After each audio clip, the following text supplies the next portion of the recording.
Friends, good day.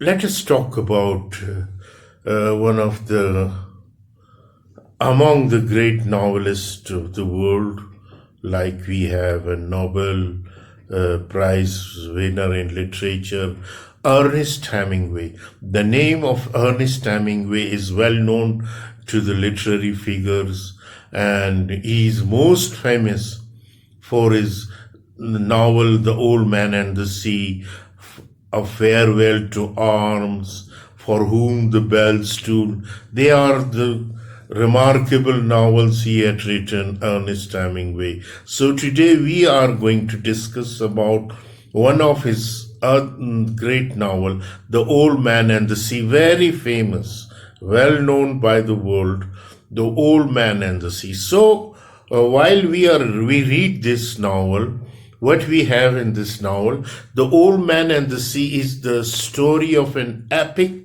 struggle between an old seasoned fisherman and the greatest catch of his life.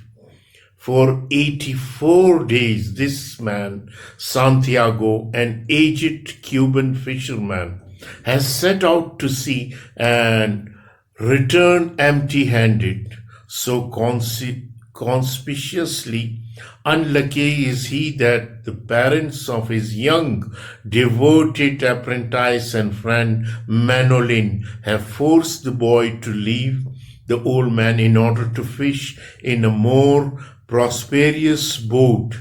Nevertheless, the boy continues to care for the old man.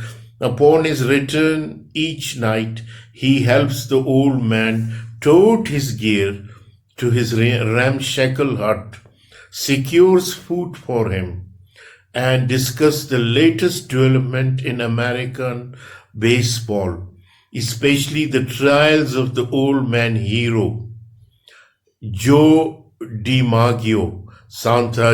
Santiago is confident that his unproductive streak will soon come to an end, and he resolved to sail out further than usual the following day.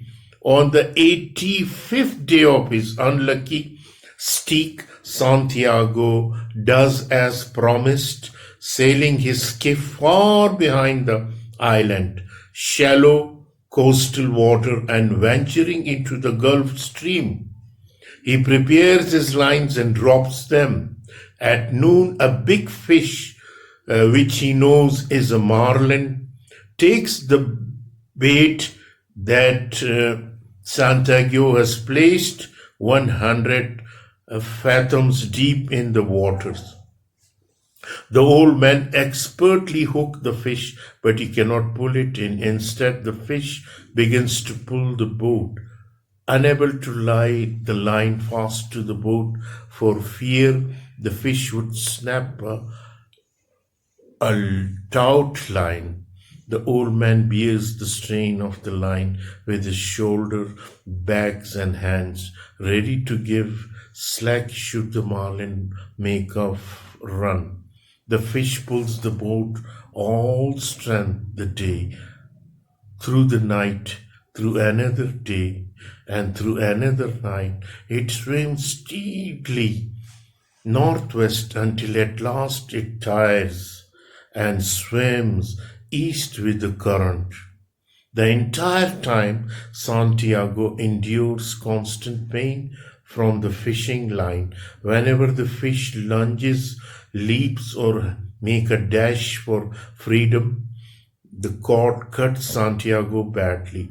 Although wounded and weary, the old man feels a deep empathy and admiration for the marlin, his brother in suffering, strength, and resolve.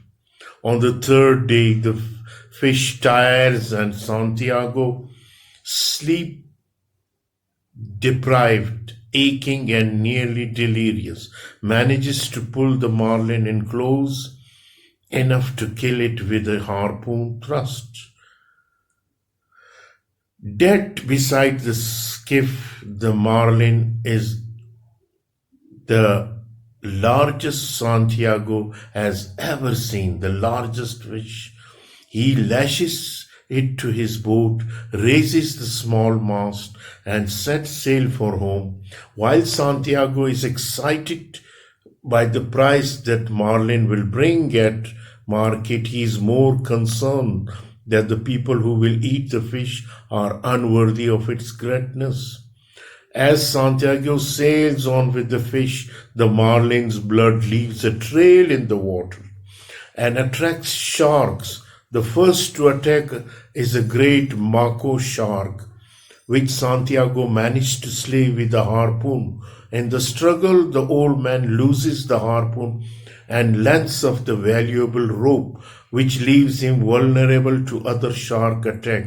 The old man fights off the successive vicious predators as best as he can, stabbing at them with a crude spear he makes by lashing a knife to an oar, and even clubbing them with a boat tiller. Although he kills several sharks, more and more appear, and by the time night falls, Santiago's continued fight against the scavenger is useless.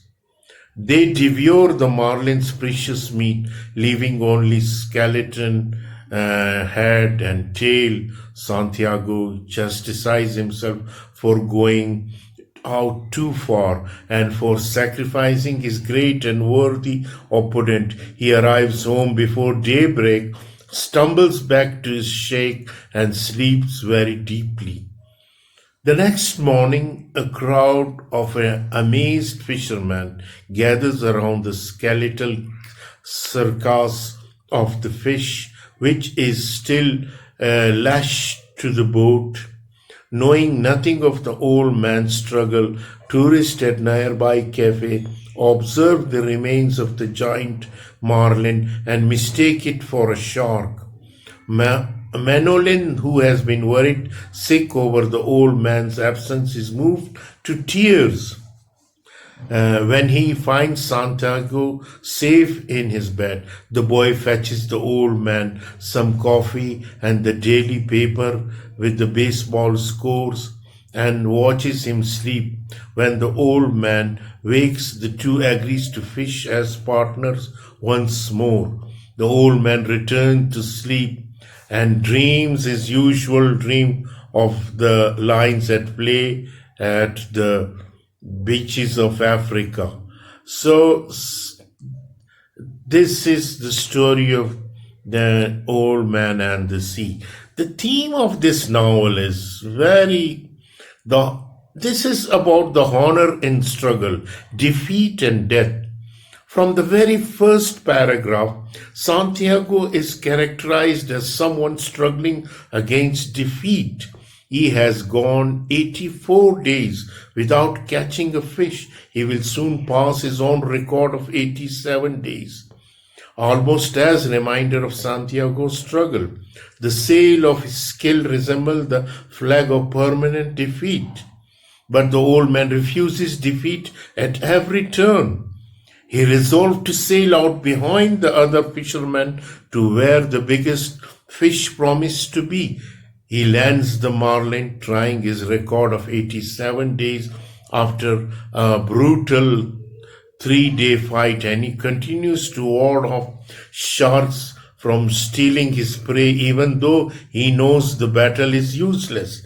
So this is the Santiago's pitted against the creature of the sea. Some reader to choose to view the tale as a chronicle of man's battle against the natural world. The novel struggles that it is possible to transcend a natural law and the very inevitable of destruction. So, pride as the source of greatness and determination. Many parallels exist between Santiago and the classic heroes of ancient world. In addition to exhibiting terrific strength, bravery, and moral certainty, those heroes usually possess a tragic flaw, a quality that, though admirable, leads to their eventual downfall. If pride is Santiago's fatal flaw, he is keenly aware of it. After Sharks have destroyed the marlin. The old man apologized and again to his worthy opponent. He has ruined them both. He concedes by sailing behind the usual boundaries of worthy opponent. So this is the struggle of Santiago, kingship and struggle through Santiago with his little friend, and his struggle throughout his many days out in the open sea for the catching of a fish. So this is the story of the Old Man and the Sea, written by Ernest Hemingway, a very famous writer. The Old Man and the Sea is no doubt a very admirable novel, a very remarkable novel. Those who will read it find it very interesting.